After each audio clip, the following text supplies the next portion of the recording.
And it's very exciting anytime we have events like this, especially when people have come from afar. And we have 3 friends from San Francisco here tonight. And I think to get us started, I'm going to ask Wendy Videlock to come up here. She's an old friend, a poet that I've been very close to for 20-some years. She's got a number of books out. She's currently the Poet Laureate of the Western Slope. A few years ago, with Lithic Press, we did a book, The Poetic Imaginarium, for Wendy. And Wendy's going to get us started with a poetic invocation. Wendy Videlock.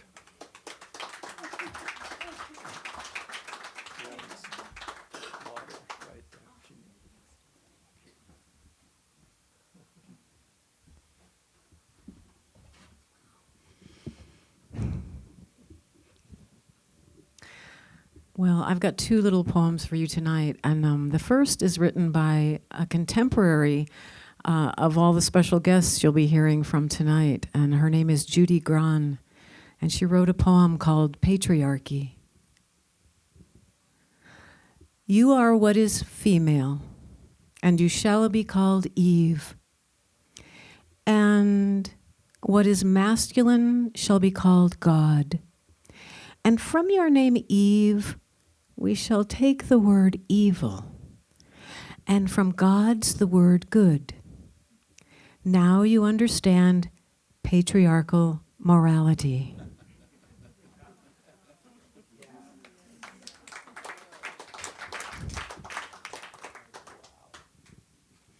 So the root of the word courage is cor, from the Latin car, from which we get cardiac, of the heart.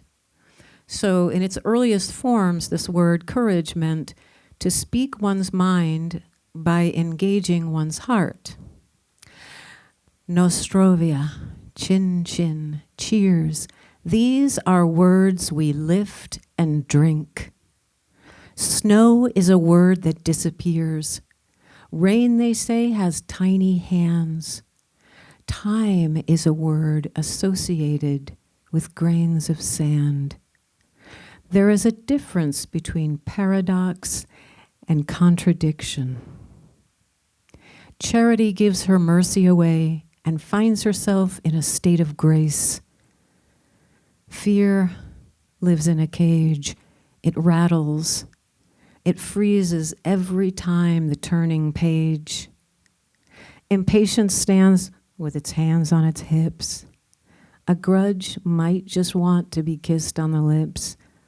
It was not beauty that launched 1,000 ships. Greed has no time for compromise. Brief is a word describing your time on earth. The mystic is always deeply interested in how we use words. Collateral damage is friendly fire. There's presence and there's the live wire. The word daughter is bathed in warm water. The word son is wedded to war. Nobody knows what revenge is for. Grief, they say, is the price we pay for love. Joy is a word so sacred it aches. Some say there's no such thing as a blank slate. There are few words more sublime than once upon a time. Thank you all.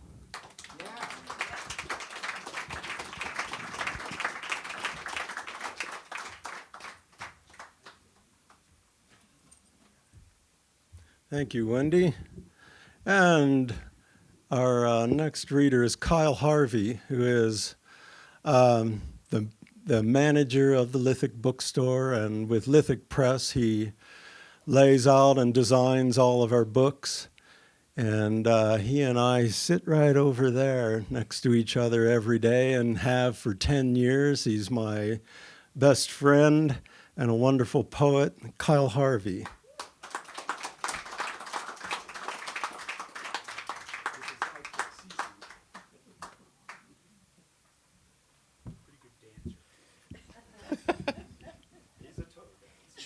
Should have worn my red pants. This is a poem for Sun Ra with an epigraph from Sun Ra. It's going to be like your ancestors said, even though they're cold and dead. Mercury is the first heaven. The first heaven is moon. The first heaven is water, water. What will you do with subtle wonder? Water, water, what will you gather in your mind as a move toward dying well? There are 7 images of Mercury. There are 7. There are 7 images of moon. There are 7. There are 7 images when dogs bark at midnight.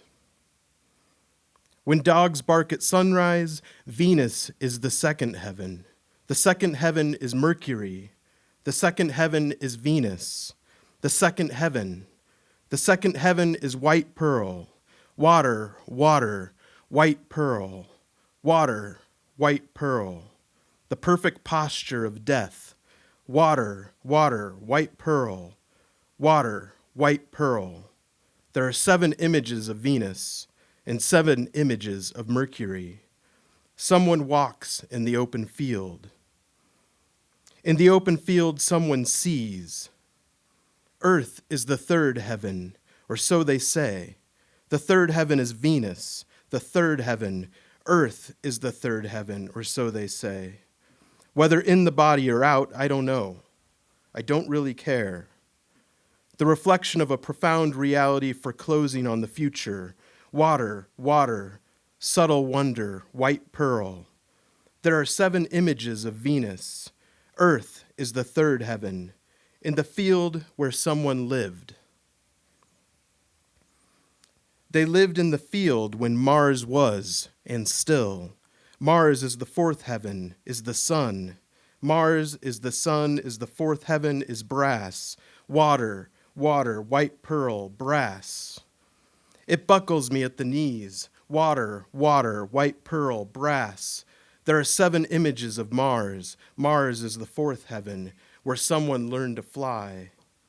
They flew silver to the sky, further oceans, icy moons. Jupiter is the 5th heaven, is Mars, is heaven, home to holy warriors, silver apples of the moon, guardians of hellfire. Water, water, white pearl, brass. What will you gather in your mind as you move toward dying well?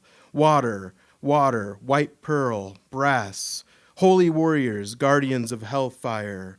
Water, water, subtle wonder, white pearl, brass. It buckles me at the knees. There are 7 images of Jupiter. They are 7. Icy space to icy space. Everybody racing. Everybody talking about going there. Everybody talking about it. But not right now, later maybe. Icy space, race on ice. Saturn is the 6th heaven, is Jupiter is gold. Saturn is the 7th.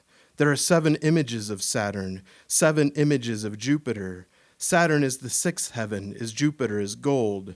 Water, water, white pearl, subtle wonder, brass, gold, gold, golden. Uranus is the 7th heaven, Saturn. Saturn is the 7th. I'm sure you've heard of 7th heaven. A gospel choir sings, "Oh yeah." The 7th heaven is Saturn, is 7th is gold, is divine light. Water, water, white pearl, subtle wonder, brass, white pearl. What will you gather as move toward dying well? Divine light, when light, divine light, in blue light. Neptune is the 8th heaven. Neptune, fixed arithmetic, aesthetic perception, prescription, passion, provocation, bliss. A dog barks at midnight. At midnight, Pluto, white pearl, bliss. Pluto, provocation, bliss. Pluto, bliss. Pluto is the 9th heaven. The ninth heaven is possibility, persistent uncertainty, no longer than anything more than the history of the passages, 9 chains to the moon, an ephemera of the now, a language inside of a language, one last stop before Empyrean, water, water, white pearl, subtle wonder. What now? Thank you.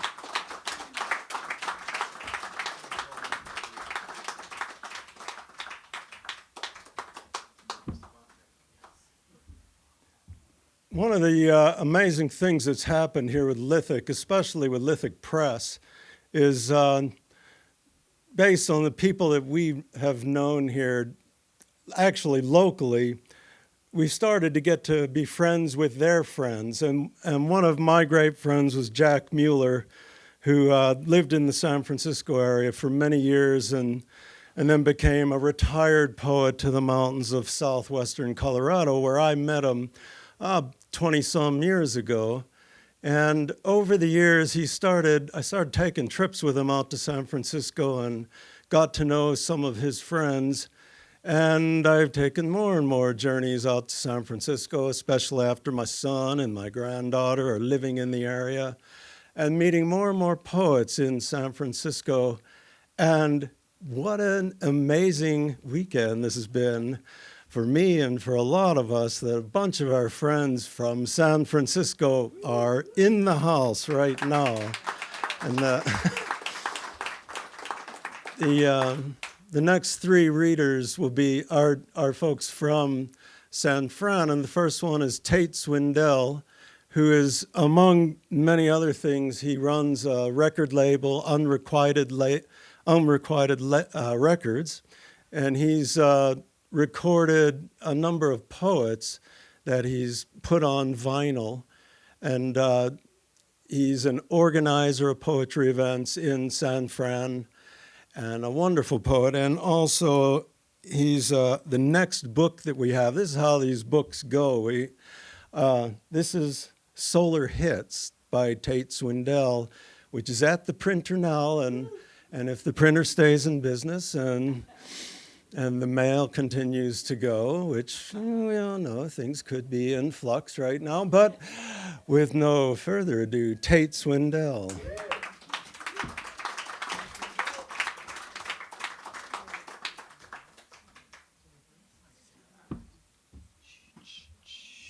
How's this? All right. Thank you, Danny. Thank you, Kyle. Thank you, everyone, for being here. Just going to get into it. There's a place in San Francisco, Golden Gate Park. It's called Hippie Hill. Oh, it's a poem to someone named Rinhart. Birds and trees singing surround sounds in 180 degrees. A truck's warning noise in the distance beeping. A busy street of two-way double-lane traffic. A dirt bike rounding the panhandle, the rust of a swing intermittently. A landscaping mini-truck circling the carousel, the workers nearby connected to the ground. The racket of tennis balls crossing nets from strokes. 2 dogs passing each other and sharing the afternoon news. Parrots heard but not seen. 2 crows acrobatically dancing around each other in the sky as another crow calls the play-by-play from a nearby eucalyptus perch. 2 elders sit on the bench at the bottom of the hill, pointing to the playground in the distance, where children can be seen, but the only audio is the back swing zen of creaking chain. Me dropping pen and scrambling as Bumblebee approaches to sniff my wares. 17 teenagers walking the curved path, then breaking off into groups of 4 or more to absorb lunchtime sunshine. The branches of trees swayed by the wind. My heartbeat.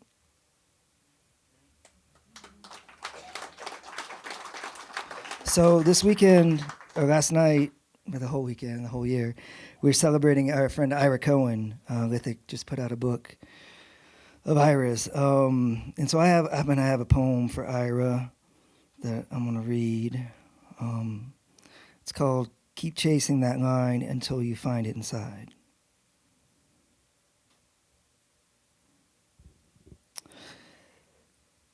The poet chased that line all the way through the city streets down to the water and dove in head first, sinking deeper, deeper, deeper, way down inside herself to find that line, that line, that line. That line that would liberate her, that line, that line, that line that would set free all emotions bottled up inside. That line, that line, that line that would sum it all up so she wouldn't have to write anymore or speak any words, useless words that she writes, and you sit there trying to figure out what is she saying? What exactly does she mean? This process brings tears down her face, her blurry eyes blinking rapidly, not in control of her own, like a chauffeur driving in the rain with broken windshield wipers. Her voice sounds deeper, clogged with snot from pent-up tears and fears and years of silence. Why does she chase that line, she wonders? The torturous journey of the lone wanderer, unloved, unpraised, unseen, unknown, does she exist?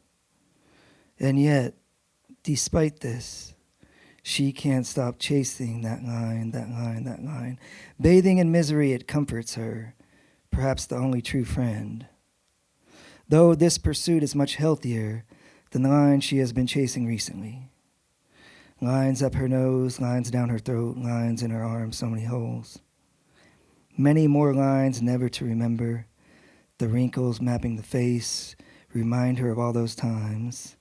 All those lines. No amount of makeup can cover, conceal, or hide those lines. She gave up trying years ago. Tired of the lying, not enough crying. She'll never quit searching for that line, that line, that line.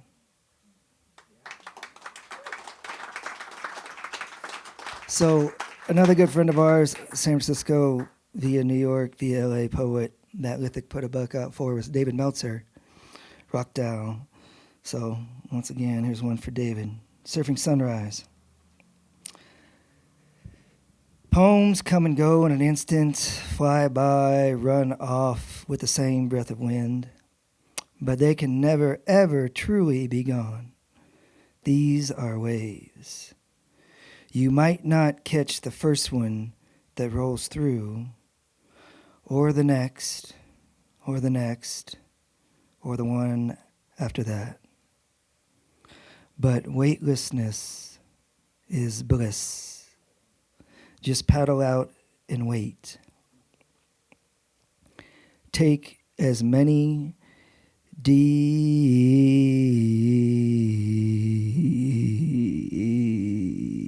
breaths as you can while surfing sunrise, sunset, moonrise, moonset, and some afternoons in between.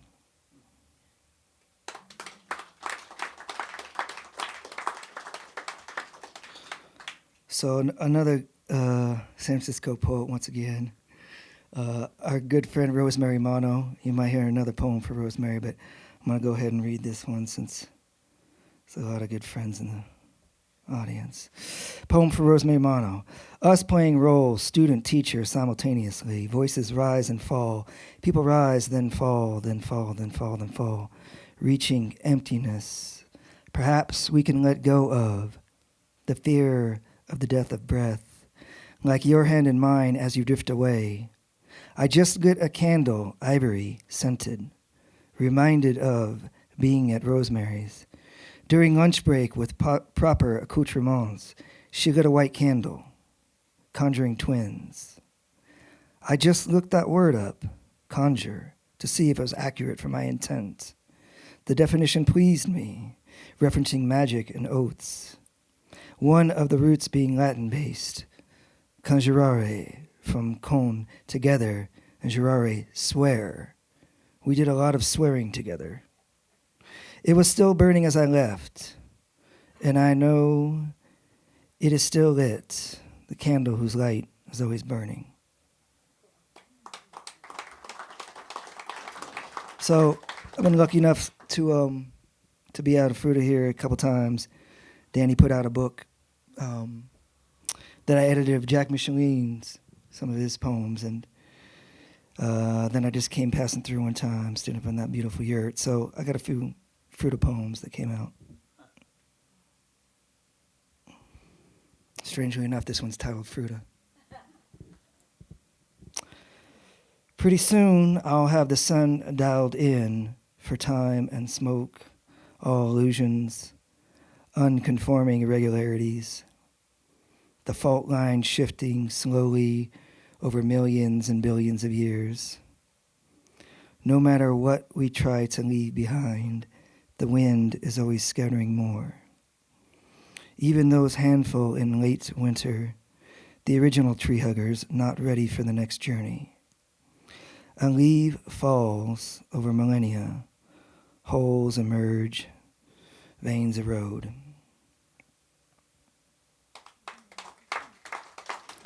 All right, we're getting close.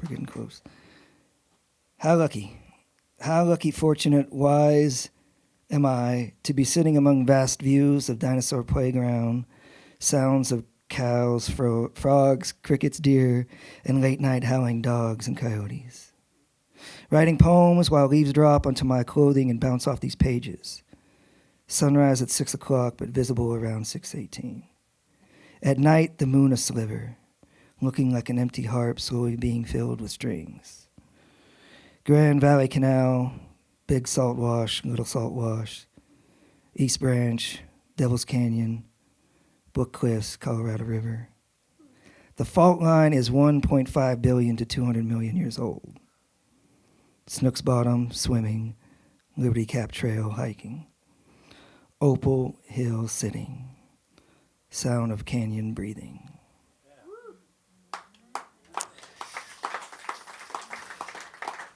Ain't that me? Ain't I that mudlark over there in that tree, perched on a branch, singing? Ain't that me?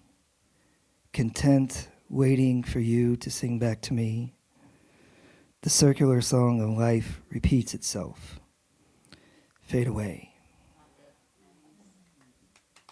I wasn't going to read this one, but then it hit me. Kyle was walking up earlier, and it hit me that Ira was a baseball fan. He loved the Yankees, and I have a baseball poem, so I'm going to read it. It's called The Succession of Greed. Whatever you do, don't call it a baseball poem, because we are unsure who is still on first, and if I don't know is still on third. It's the money lines that separate us all, chasing foul balls and hailing the chalk. The pinch hitter got me high. Stay out of the bullpen. I've been in the slammer and it isn't so grand. Catching interference, caught in a pickle, picked off and run down, stealing more than just bases. All the managers have been platooned and furloughed. Can't even get a cup of coffee on those salaries. Lines wrapped around the block for a dented can of corn. Miranda rights and Mendoza lines, the Bush League still shadow rules. They'd rather pop up than sacrifice for others.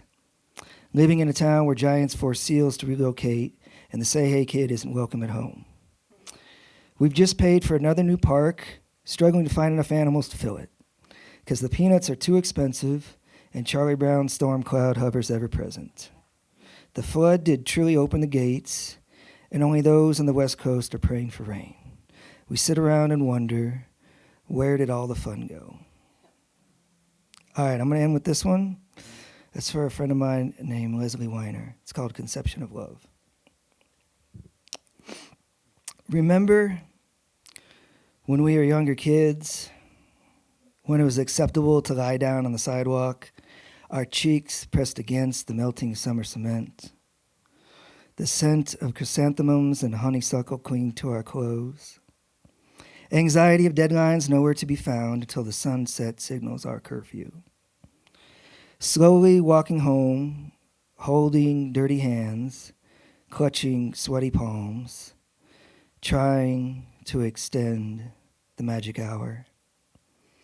Holes in jeans and skin knees, Band-Aids worn like badges, embracing our crutches, crying just because. Death, a stranger we were not allowed to speak to. Those moments when my eyes would catch your eyes, lingering, wondering, who would be the first to laugh? The edges of your smile begun to rise, and I knew that you could hear this heart beating through my cheek as it melted the summer sidewalk. Thank you.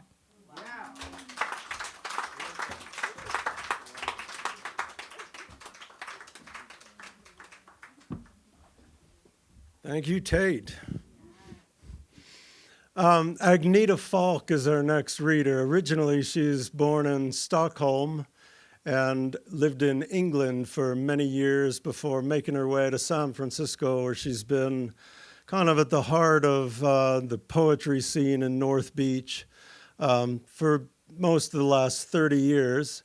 And she's currently a member of the World Poetry Organization and spends parts of each year reading and organizing events in Europe. And Agneta Falk.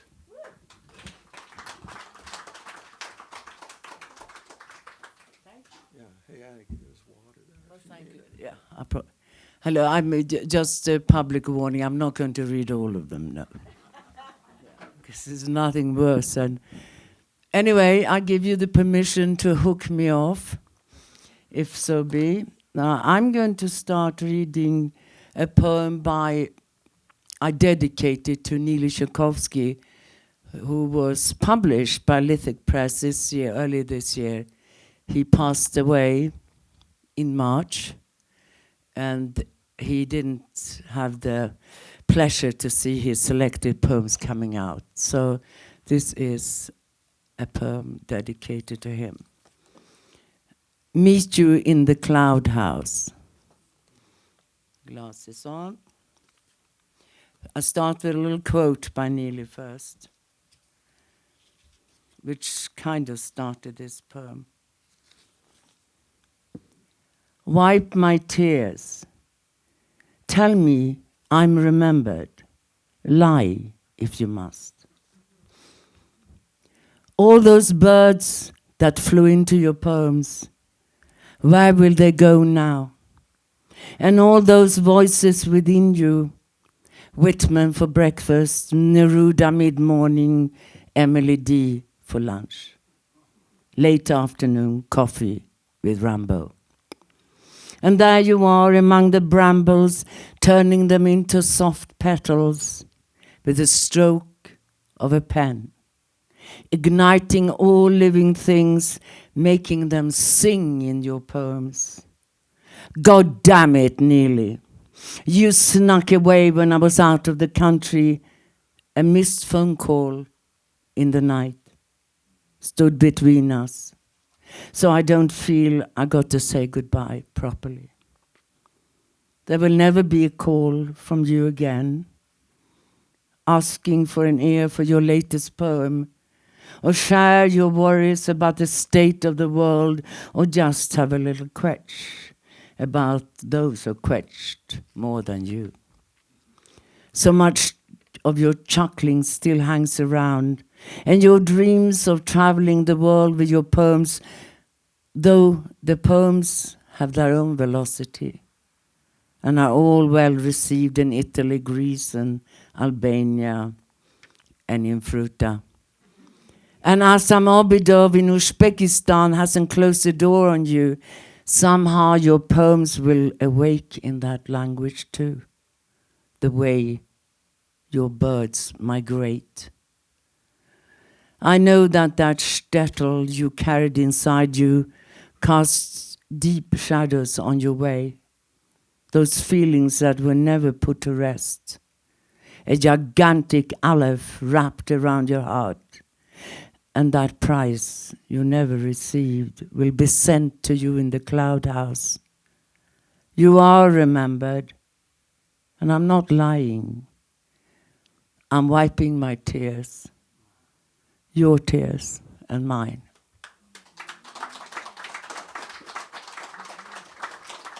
My God, here comes that. You get to a certain age and then they all fall off. And one is next, so, well, I hope I have a few years left. So this is for also a dear friend called Rosemary Manor, and Tate read also a poem for her, to her. Blanca. I could never bring myself to call you Blanca. Though you made it your signum after Blanca, your beloved dog, died. You had a thing about names. Agneta, never Aggie, Jackie, never Jack, Blessed, never Roger, Fidel, never Castro, and only Jack could call you Rosie. So many thoughts whirling since your demise. The tiniest detail springs to mind. A certain etiquette to be observed, the way you had been brought up, you insisted, or maybe you said, not my education. Whatever it was, it stuck. There was no fluff in your words, neither in your carefully crafted poems, but underneath ran a wild current that couldn't be tamed. Your eyes would widen and pierce through hypocrisies, or light up almost childlike when amused. It was all or nothing. When you were good, you were very good. But when you were bad, very bad. Your finger wagging, but for sure never boring. Most of all, I sing your courage, how you refuse to give into that demon eating your life away. You're forever at my table with a fine glass of wine, the best a table could offer. Go gently, dear comrade, in your words, Blanca out.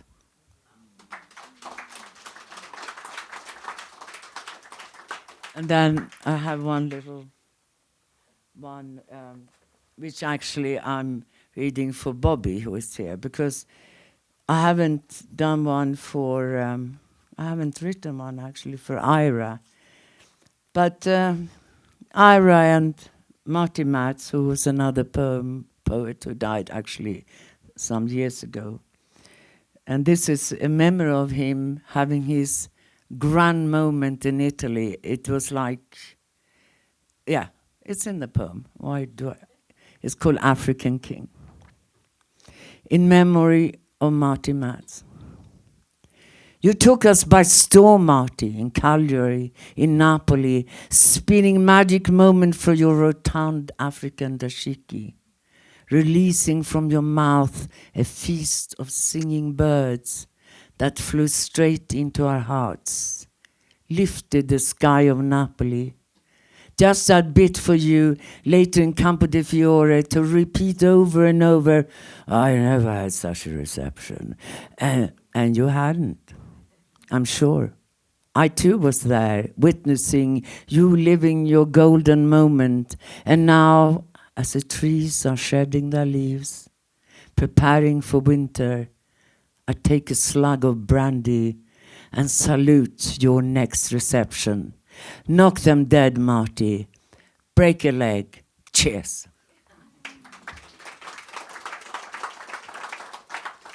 So, the love of other. In the dark times, will there also be singing?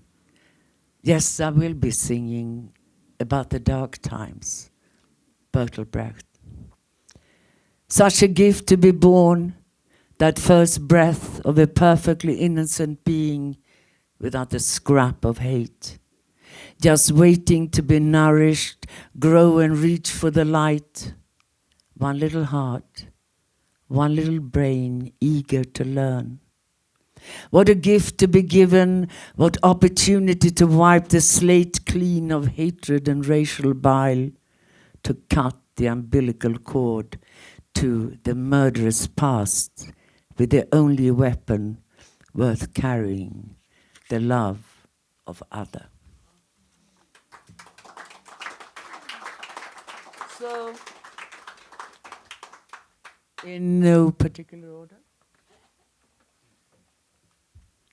I just happened to be given something, and it was something about prostitutes, and I have a poem for a prostitute. And And she is, so, as I said, in no particular order, I'm just kind of wildly. Okay, so it's called Shivering Mountain.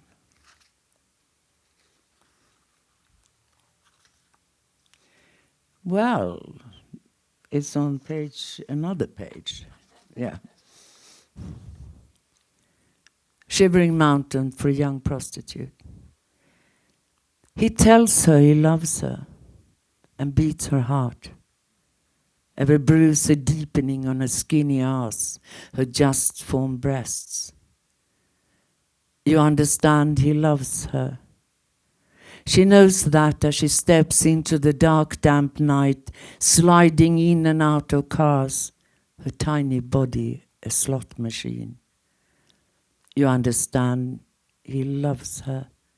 And she knows that to the sound of a punter's sigh, her childhood laughter disappearing down her throat. They found her in a ditch with sludge in her hair. Her epitaph reads, Time of death unknown, place of death unknown. You understand, he loved her. You understand, she believed him.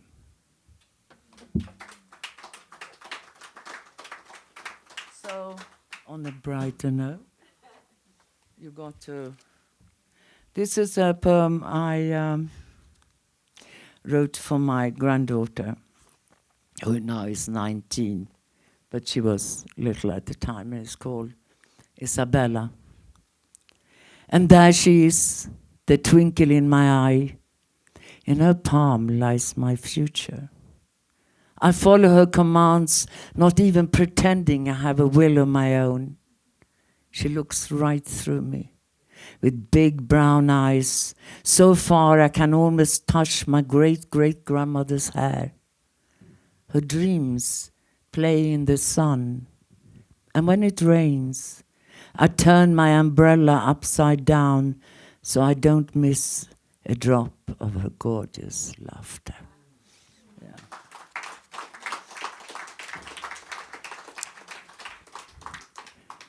A cradle made of gold for Leonard Cohen. He takes you through the keyhole, engulfs you with his voice, opens cracks in darkness and greets you at the door. You tap dance on his tonsils, feel the vibrations in your soul. His voice is like a cradle full of gold.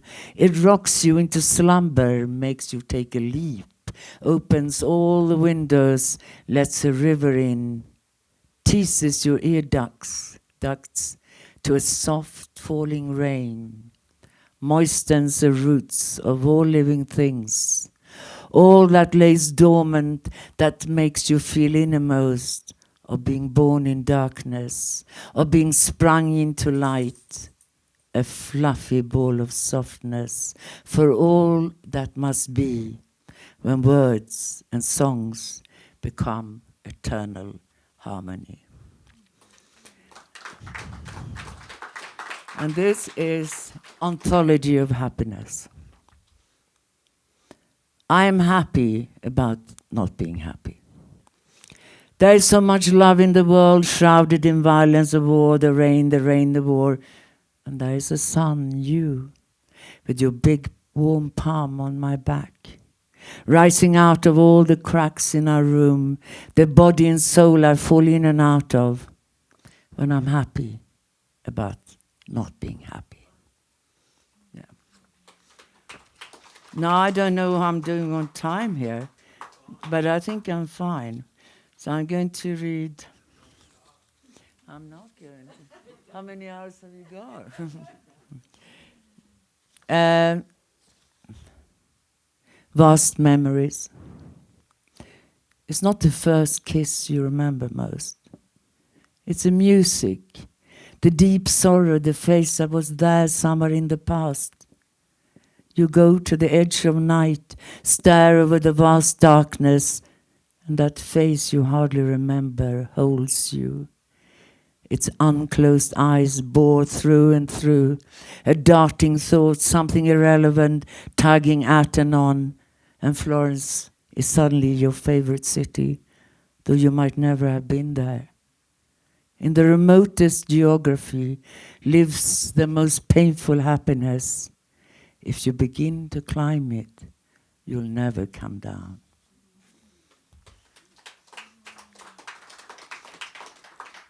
And Fall and Fly. A small hand on the windowsill, looking out on the future. The curved sorrow and imprint I hold. A whimsical thought grows to an ocean of bewilderment, a tender longing for fingers to interlace, helping each other find the light. Something has dug its teeth into my heart. I can't reach it with my hand nor with my voice. It beats urgently inside, is as afraid as I am. History's on repeat, spewing bombs across the globe. It's a sore dance to follow, a dance out of step. Give me a tear I cannot cry. Hand me a tool I can use to undo the hunger, fill the ocean with fish. A guy on Green Street I always have a buck for tells me to go to hell and no return. What else to do but smile, a smile that doesn't last past the thought of this homeless city full of cardboard beds. Still the dreams go on. Someone plays a violin on a corner, eats another's leftover lunch, chalk poems on the sidewalk and shout loudly into the night. Labor Day afternoon, a falcon settles in a neighbor's tree. Sits there majestically, very still looking on. Is that you? I think, before it takes off. I want to bring back so many who have died, continue the conversations, get answers to all questions unasked, to be quiet together, to touch.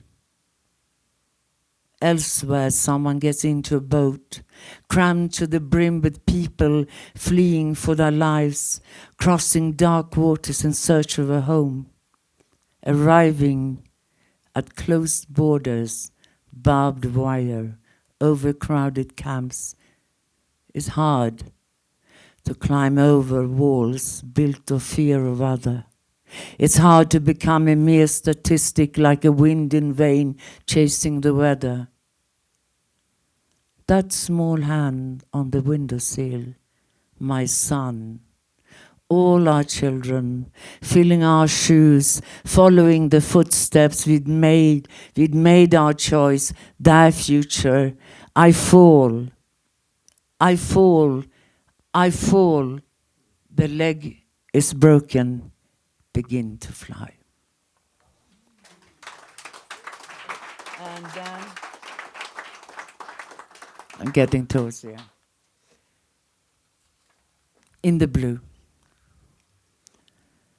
I see the world when I close my eyes, when I listen in the blue. I hear a voice which has lived in the blue so long that it contains all memories, all mistakes, all fantasies. A voice in zero, where it's quiet, so quiet, that I can hear all names in one name, but the blue flame licks this name to a burning whisper. The voice that lifts you from his side, takes you out to sea where a thunderstorm is building and brings you back over the still water. The voice that goes when nobody else dares. That voice burns in me in the blue. And then, this is my penultimate.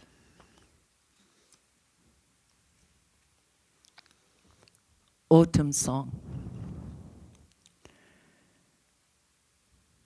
The days grow hoarse The colors of autumn will soon die in the frost. Time has passed, gentle beast. What remains is a silhouette of your laughter, the deep joy slowly gathering in the vestibule for the final kiss.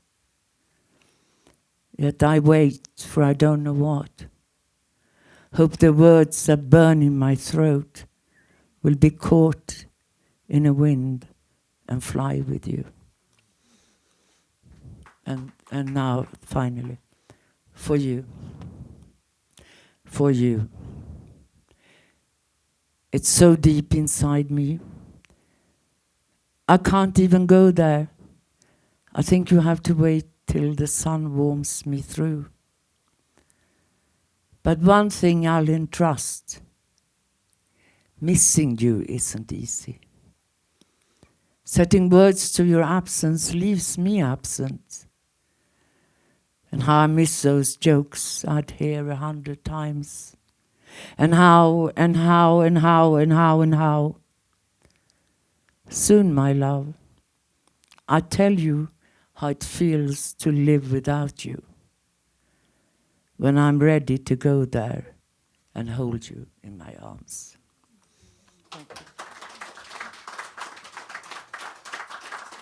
Thank you.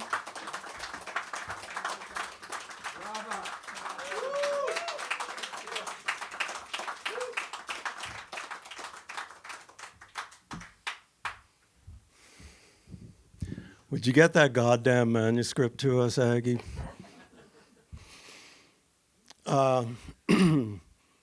Scott Bird was born just down the highway in St. Mary's Hospital 30 years ago to the day, almost, just right down the road, not far from where I was living at the time. But I didn't meet him until he had left the Paradox Basin, where he grew up on a ranch, and headed off to the big city of San Francisco, where he found himself in the heart of North Beach, writing poems, hanging out with poets, organizing events, organizing the Coit Tower poetry reading, among other things. And he's here tonight with many members of his family from various places in western Colorado, in Meeker and Delta, and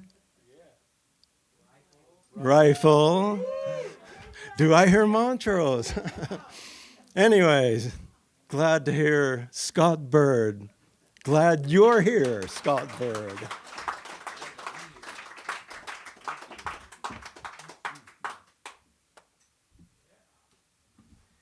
Well, thank you, Danny and Kyle and the Lithic family and the Bird family, Williams family, Roach family. That's all coming together. I feel like the two tides of myself have met equally right here. It's a strange confluence, but I really love it.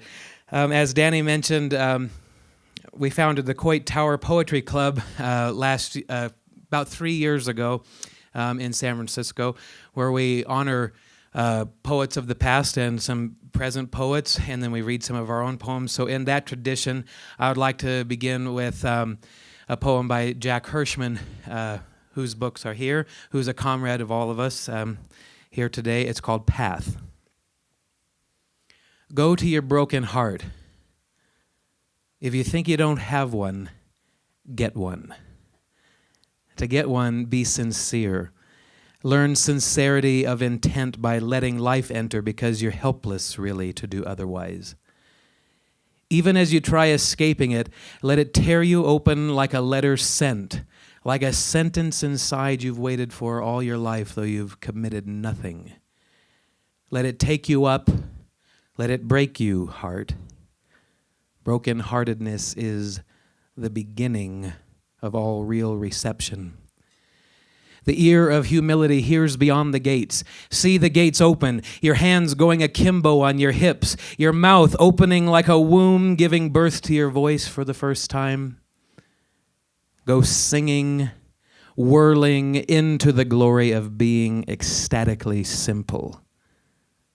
Write the poem.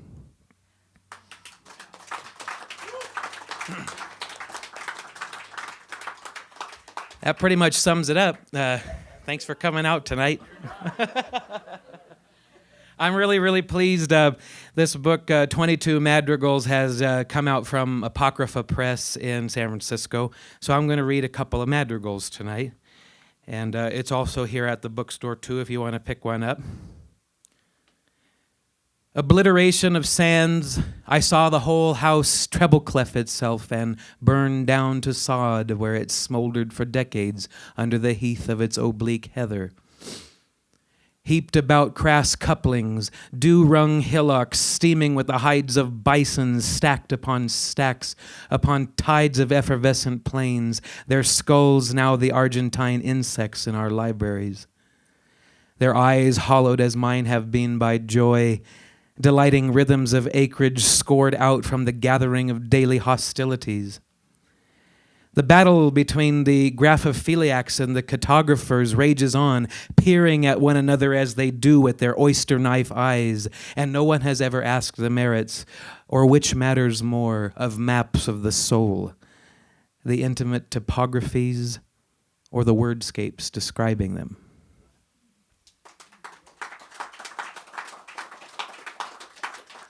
From its docility, the rest of the universe cries, "Don't rock the boat, children. Don't rock the boat. Don't rock the boat, children. Don't rock the boat." The tattooed thatch detaches the hinge of the unhinged door, though the thought of your love cannot be anything other than the color puce. You make it a practice of mending these stretched sinew bindings, flying arches, frayed synapses, and take up your own cross. Remember the sermon on Mount Lycurgia. Remember the immediate Golgotha. Remember to die to yourself daily, and don't rock the boat, children. Don't rock the boat. Don't rock the boat, children. Don't rock the boat.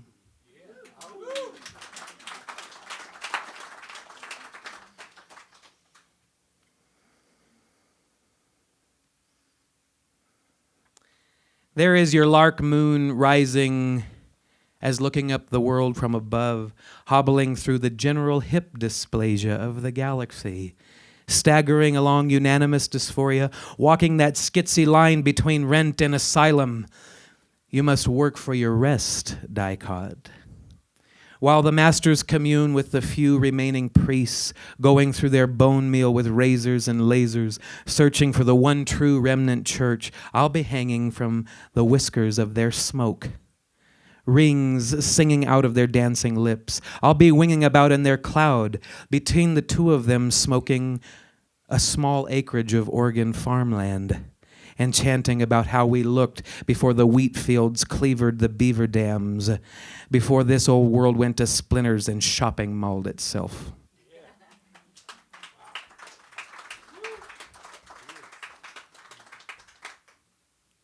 Tate Swindell wouldn't let me get away without singing this one, so this one's for him. It's bukkake night at the bar tonight, and everyone will be there to pop their jizzy zits, and the floor will become a skating rink, and we will wear banana peels for shoes and so forth. Oh, slings and arrows, what have you come to? Mortal coils of women unfurling upstairs, men downstairs affiliating themselves with the sensibilities of film noir, squeezing sperm toward the inner sunset. Brown sugar in the bacon fat jar, brown sugar in the bacon fat jar. Oh yes, famine and beast, stroking off verses of dawn onto crusts of light toast.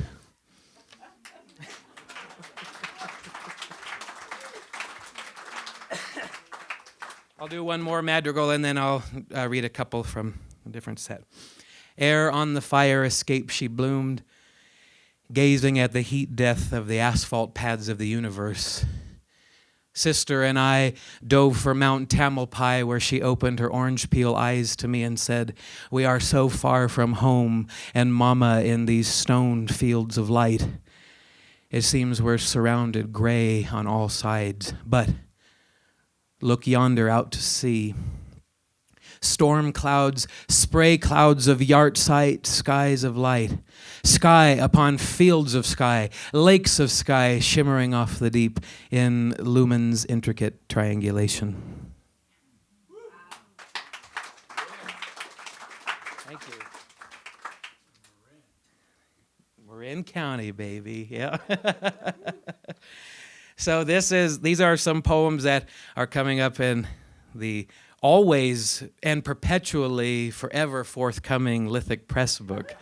I imagine that in the next 5 years I'll be saying my forthcoming Lithic book, and it will have gone through its 5th title.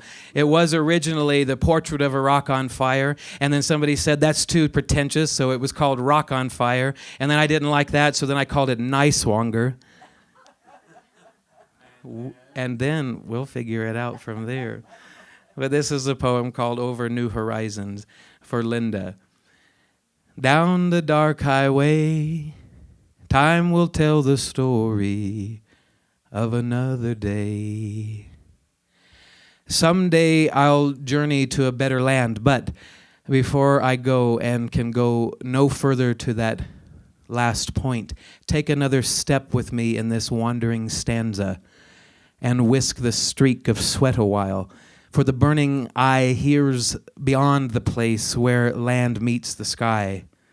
The lips of the horizon open to the next exodus, now that life is a continual trek before the mirage I set before you, a vision, in our vision, that we will change the very table of elements when the passage of sun evaporates time. In of the destination your mind reaches without knowing you've arrived all this time for going and onward going toward the vapor plane where the ground turns itself in little liquid tricks. Oil slicks on still pools of air. Their iridescent ether dances the tango. Your footprints are like hummingbird feathers. In the emanating white sands you wash your toes in the lap of living lake water. I point to you. You are going to and have already been cyclical. I spin the compass like a top, like a discontinued coin, head over tails. I am unminted and unmanned. I say the word monsoon. When moon sun, when you have traveled far enough west, you are east again. And I was west once, where ends are never met. You will have a long rain, and when I say the word monsoon, moon sun, when you all around us see the poles have slipped their drift, baby, we meet new friends and share old stories. Wherever 2 or more are gathered around the hearth of the poem, they're smelling like rosemary and cardamom cake and an open Beaujolais. They are never seen until the wood-knotted eyes of the quaky trees pause me in the gypsy's step, and a resonant heft shears that bony vein of gravity, that vesicle of molten cavity of time, repeating the beguiler's song. Hey, rememberers, take hold. You are found out naked on the vapor plane, you gaseous dance, you.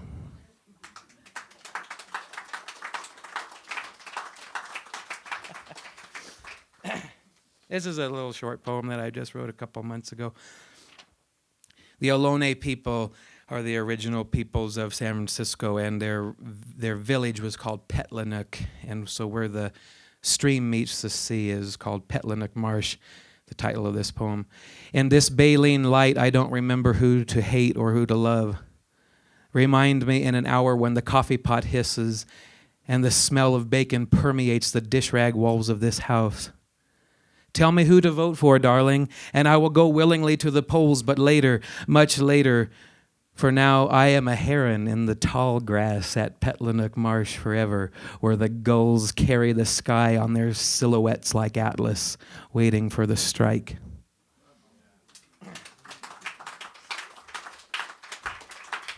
All right, I have 2 more for you.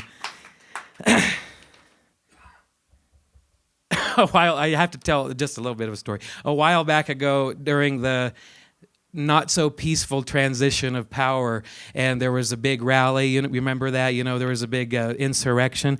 There was this big meeting that was going to happen in the town next to me, and I just happened to be in Paradox, and I told my mom, I said, I'm going to go out there and talk to them about the real working class movement and try to get people into the working class and go towards the right, fight for the right things. And she said, hell no, you're not. And she put a shotgun next to the table next to the door because she thought they were coming out to Paradox. So this poem was inspired by that, called Hearing the Impossibility. Oh, mama sleeps with a double-barreled shotgun loaded by the bedside table. Hot-blooded, God-fearing townsfolk'll burn a cross in her front yard 'cause 3/4 of her kids are queers and all 4 of them are flaming commies. And obsidian shards grab for the uprooted follicles in still nights. She is running and plays like a tormented front porch hound dog deep in dream. Mama, the wood box is empty.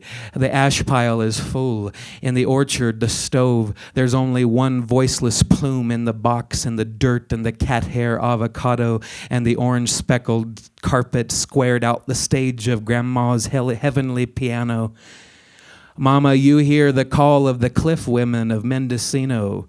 KTNN sounds out rodeo elocutions down the spine of Shiprock, New Mexico, where I can see purple filaments curling the abalone shells with paradox sage.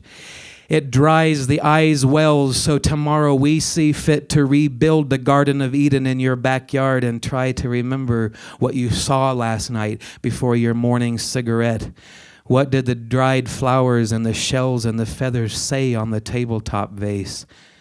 Make some medicine, for there's a meantime. And in the meantime, Mama sleeps with a double-barreled shotgun loaded by the bedside table.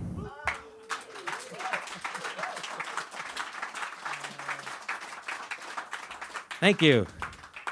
All right, this final one is dedicated to our dear friend Neely Tchaikovsky. If it wasn't for Neely, I wouldn't have known Danny. And all of this would have just been a little bit of a dream. So this was written just in the process of him dying. It's called "The Poet Opens His Eyes" for Neely Tchaikovsky. We await to hear what myriad solitudes you've been traversing behind those closed lids. When the poet dies, the ether flexes its vapored diaphragm, while the rest of us contend with different levels of variations of weird. When the poet lives, they sweat a Stone Age sonogram. When the poet dies, we drag a stone rose across the face of Muse and watch a cherub bumbler waller in the yellow poppy cup. When the poet lives, a woolly mammoth roller skates on linoleum. We grapple for peppercorns, savor the heavy metal of the rawled lemon rind. The poet dashes for a cab in a rainy dream and asks, "What have you done with your fennel grain of fear?" And in that instance is translated into the odor of sound. Yes, when the poet lives, the harmonic series becomes more eminent than ever. And to the unanswered question, the poet gives us this: shed the weight of the prerogative and be light with love. Thank you. Thank you. Thank you. Thank you very much.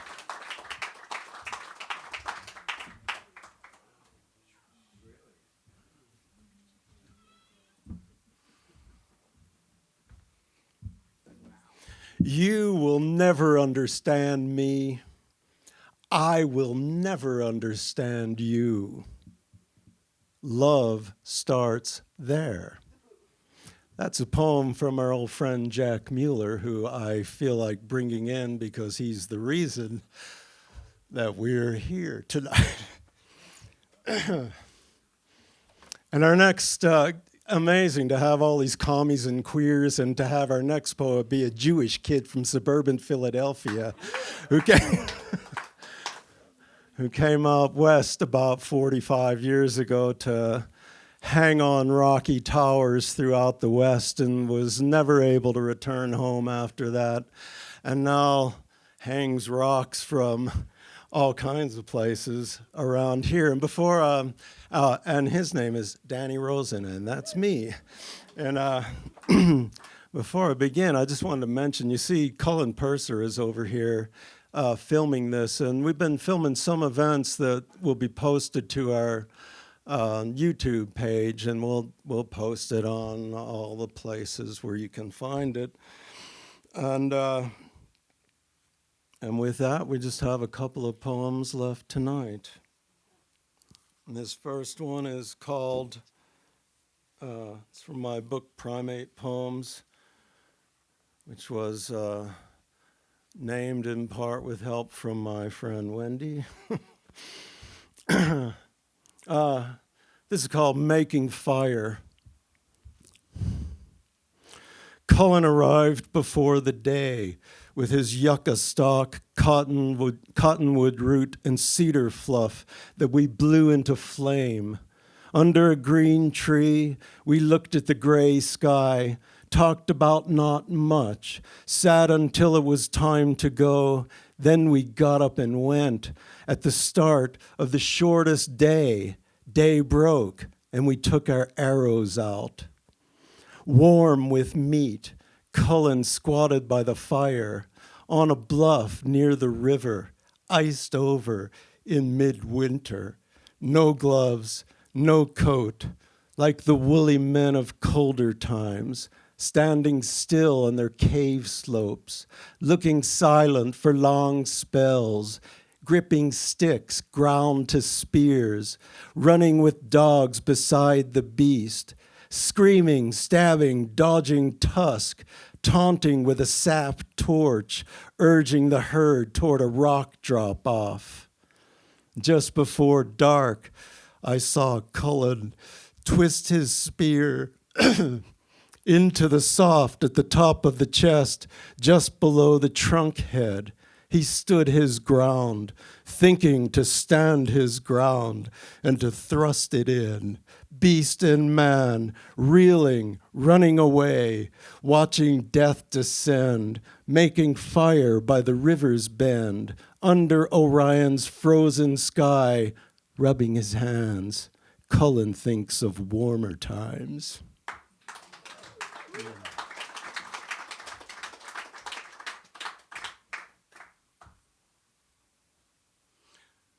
For those of you that live, most of you who live here in Western Colorado, you know it was a long, hot, dry summer. And finally, it rained in August, and I wrote this around then. It's called War and Peace in the Wet Desert, where Spartan thought is overfed. In the August rain, sprinklers on, last night, the dry grass, rain threatening, always threatening, the grass browns, sprinklers all night, in the rain, wet brown grass, the rain at last, raining again, finally the rain, our hearts beat in the rain, wet boots, muddy field, grass slip, umbrella dance, in the desert, sprinklers all night, in the rain, wet grass, wet field, wet sky, wet world, when it falls, the clouds, when the clouds fall, wet grass, wet field, wet world, when the sky falls, let go, rivers, days, the dry grass, hot grass, brown grass, sprinklers all night, in the rain, let it go, wet field, release, cloud fall, relax, wet grass, wet world, hugging all night, rain again, wet field, in the wet night, waking, walking, thinking, waking to Gaza, Beirut, elections, thinking, late night, thinking, Munch screaming, bombs blowing, raids in the Sahel, in the wet night, thinking of Kiev, thinking at 3 a.m., thinking if 1/10 of us are queer, thinking it's a damn shame to point fingers at opinions pretending to be nouns, at persons from forgotten places, at souls gone to ash, once tree, once Gaza, once Beirut, once Kiev, living blocks blown out, something raining in the video night, clips of dogfights, fields of flame, the sun a nova, spewing, setting, glowing for a season. Read the news, take your aim, go alone, animate, work it out by ear. When or where bombs fall, love appears, and atomic disasters. And from the river Dnieper, something deeper calls our master. Our lemmings pull our triggers and leap. Leap to the mold, the form, the back of the block. Soldiers beholden to the power of the mother country, loving that power, finding the forking road, choosing, fucking, killing, falling like the fall of America, a fait accompli, done for the children, did by the stars, done to yourself, tattooed on your heart, the decline and fall of something big, once dealt, is in the cards. And so I sing the songs of atoms and corks in the night, in the sprinkler night, on that Wichita grass, before dawn, sleeping, sprinklers on, arise and run, run through Wichita, wet Wichita, before dawn, threatening rain, sprinklers on, hugging in the rain, bus station in the rain, Wichita medicine man, freight train, little pellets in the rain, snow on the high peaks, in the background, the drug, in the foreground, here, in the foreground, the network, underfoot, unseen, or just being seen. Any scene can be just a little more than a passing scene. The network, the possibility, the fungus root, the jester in the corner, the ladies of the basin, the woman who fell from the sky in the rain, fell to the field, the wet field, small creatures, fingers twined, lost causes, all lost, sprinklers off, small creatures in the brown grass, the wet brown grass, the wet desert in the August rain.